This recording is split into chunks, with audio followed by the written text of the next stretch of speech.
Ang panahon ng Pasko dito sa Pilipinas ay isang selebrasyong sumisentro sa pagmamahal sa Diyos, sa kapwa, at lalo na sa pamilya.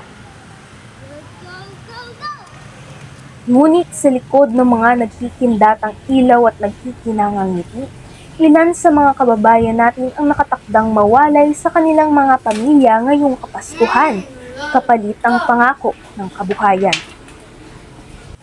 Isa na rito ang 25 anyos na si Aaron Concepcion mula sa Pandi, Bulacan na nakatakdang lumipad pa Osaka, Japan sa darating na December 6 upang maging overseas Filipino worker.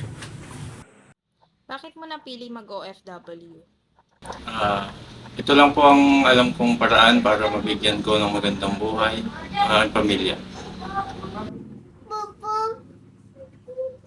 Bali po, isa po akong construction worker.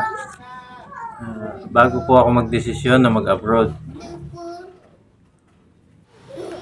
Ang misis ko naman po ay isang online seller. Hindi po sapat ang kinikat na namin dahil sa mahal na rin po ng mga bilihin. May dalawa kaming anak. Yung isa nag-aaral pa ng elementarya.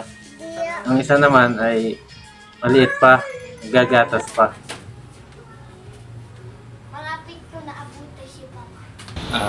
Siyempre po, malungkot dahil first time kong celebrate ng Pasko na hindi sila kasama.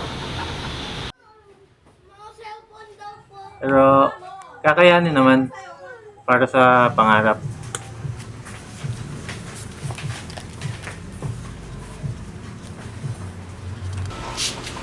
Yun nga po, gusto kong mabigyan sila ng maayos na buhay.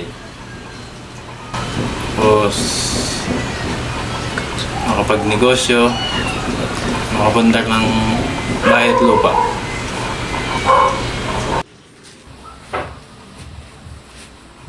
Mahirap man ang desisyon, ang pangarap ng mga OFW na mabigyan ng magandang buhay ang kanilang pamilya ay mas matimbang kaysa sa lumbay na kanilang nararamdaman.